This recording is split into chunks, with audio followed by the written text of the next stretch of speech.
గెలవడం చేతకాక ఉద్దర మాటలు మాట్లాడుతున్నారని బీజేపీ నేత రఘునందన్ రావు అన్నారు. సొంత జిల్లాలో నేతలను గెలిపించుకోలేని నేతలు తనకు నీతులు చెబుతున్నారని ఎద్దేవా చేశారు. కాంగ్రెస్ బీఆర్ఎస్ ఇద్దరు తోడు దొంగలు అని ఆయన అన్నారు. మొత్తం ప్రపంచమంతా చూస్తుండగా నోట్ల కట్టలతో దొరికిన వ్యక్తి సీఎం రేవంత్ రెడ్డి అని ఆయన అన్నారు. ఎయిర్ ఇండియాలో ఇద్దరు కలిసి వెళ్లిన మాట వాస్తవం కాదా అని హరీష్ రావును ఆయన ప్రశ్నించారు.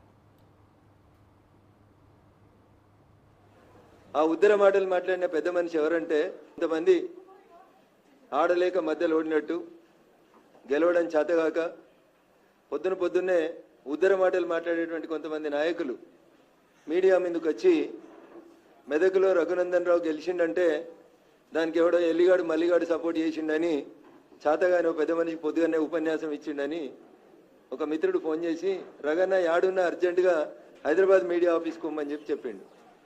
ఆ ఉద్దర మాటలు మాట్లాడిన పెద్ద మనిషి ఎవరంటే, సొంత జిల్లాలో 1000 ఓట్లు లేనటువంటి ఒక శాసన మండలి సభ్యుని గెలిపించుకోవడం చేతగాని ఓ పెద్ద మనిషి నాకు శుద్ధులు చెప్తా ఉన్నాడు. అదే పెద్ద మనిషి ఢిల్లీకి వెళ్ళి ఇదే హరీష్ రావు అనేటువంటి కలిసి బిజినెస్ క్లాస్లో ట్రావెల్ చేసిర్రు.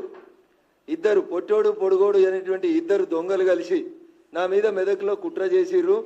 చేతగాక కాంగ్రెస్ బీఆర్ఎస్ రెండు కలిసి నా మీద ఏదో నౌటంకి వేషాలు వేస్తాయని చెప్పి నేను చెప్తే, మేము ఆ విమానంలో రాలేదని చెప్పలే, మేము కలిసి మాట్లాడుకోలేదని చెప్పలేదు, మేము కలిసి ప్రయాణం చేయలేదని చెప్పలేదు. ఇద్దరు దొంగలు, ఆ ఇద్దరు దొంగలలో ఒక దొంగ వచ్చి పొద్దుగల్ల ఇక్కడ మాట్లాడుతూ ఉన్నాడు. నేను దొంగ అనే పదం చాలా స్పష్టంగా మాట్లాడుతూ ఉన్నా, ఎందుకంటే నన్ను ఏమనంతసేపు నేను ఎవరిని ఏమన్నా. నేను తెలంగాణ పల్లెటూర్లలో ఒక సామెత చెప్తారు, మీ ఇంటికి మా ఇల్లు ఎంత దూరం అయితే మా ఇంటికి మీ ఇల్లు కూడా అంతే దూరం అవుతుందని. మొత్తం ప్రపంచం అంతా చూసేటప్పుడు పట్టపగలు నోట్ల కట్టలతోటి దొరికినటువంటి దొంగ రేవంత్ రెడ్డి అని సమాజం, టీవీలు, పేపర్లు, ఛానళ్ళు 10 ఏళ్ళు ఘోషించినాయి.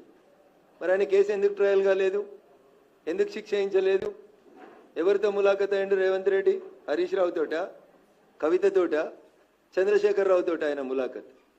నేను అడిగిన మిమ్మల్ని సూటిగా ఇద్దరిని, ఫలానా ఎయిర్ ఇండియా విమానంలో 19వ తారీఖు రోజు రాత్రి మీరిద్దరు బిజినెస్ క్లాస్లో 2 గంటలు ఏకాంతంగా జరిపిన చర్చలు ఏంటంటే, కొంతమంది ఆడలేక మధ్యలో ఓడినట్టు, గెలవడం చేతగాక పొద్దున్నే ఉద్దర మాటలు మాట్లాడేటువంటి కొంతమంది నాయకులు మీడియా ముందుకు వచ్చి